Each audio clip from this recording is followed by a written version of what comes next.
Okay, let's just jump right into it today, because we are about to shatter a massive, massive illusion.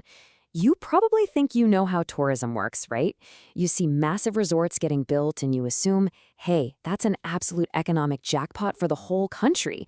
But as we're going to see in this explainer, the data tells a highly controversial and totally different story.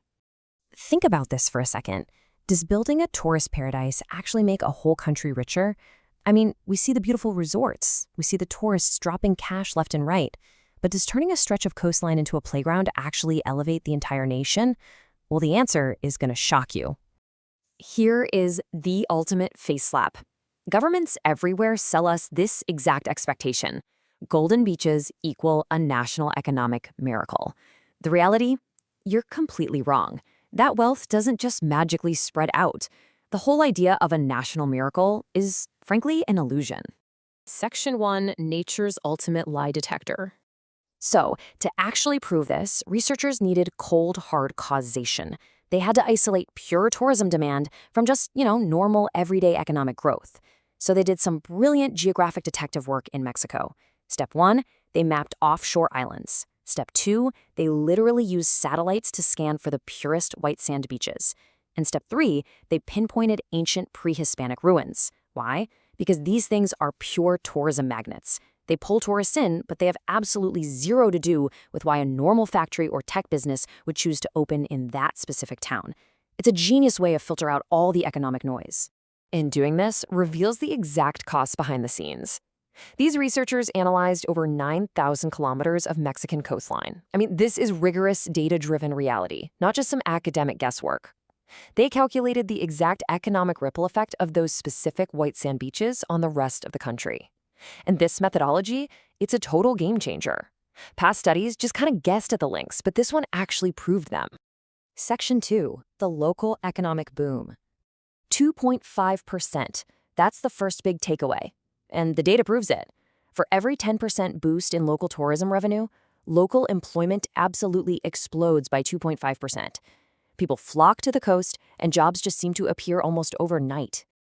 And what's really fascinating here is that the boom doesn't just help hotels and bartenders. It inflates the entire local economy. The local wage bill shoots up 4.8%, local GDP rises 4%, and completely unexpectedly, local manufacturing jumps almost 4%. So locally, a rising tide literally lifts the factories too. Up close, it honestly looks like a miracle. Section 3, the national reality check. But here is where the local party gets violently canceled out. To understand why, we have to talk about something called the clustering effect. Look, businesses are fundamentally about survival, right? Factories thrive when they are clustered near other factories. They share specialized workers, they share infrastructure, they bounce ideas off each other. That critical mass equals productivity. And this brings us to the real, hidden cost of tourism. You have a booming beach town sucking up money and workers, even building new factories to support those mega resorts. But the inland hubs, they shrink. Ambitious workers pack up their lives and leave for the beach. So by moving all these resources to the coast, you literally strip the clustering power away from the inland cities. The inland factories just quietly die. Now, the entire country does see an overall economic gain of about 4.8%. But look at this breakdown. The local multiplier effect from the beaches, it's virtually invisible on a national scale. It is a tiny slice. Why? Because that coastal factory boom perfectly cancels out the inland factory collapse. The massive national gain you see is really just from basic trade and market integration. A beach paradise doesn't create a national industrial boom. It literally just steals industry from the rest of the country. Section 4, International versus Domestic. Okay, here's another massive expectation slap for you. Domestic tourism, meaning locals traveling within Mexico, actually drives a whopping 80% of the revenue. International tourism is not the ultimate savior we think it is. In fact, the data shows that relying heavily on foreign tourists actually dampens national clustering gains. Foreign tourism demands completely different resources, so it disrupts the country's initial factory setups even more severely than domestic travel does. Crazy, right? Section 5, the final verdict. So let's tie this all together. First, this data completely exposes the tourism multiplier myth. Second, it proves that a tourism boom acts exactly like the Dutch disease, when a massive resource boom in one region destroys manufacturing everywhere else.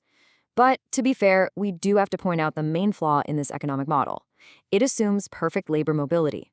It assumes an unemployed inland factory worker can just easily pack up their family and move to the beach. In reality, that is incredibly difficult. And what that means is the human cost of this shift is likely even worse than the data shows. So I'll leave you with the final provocative thought.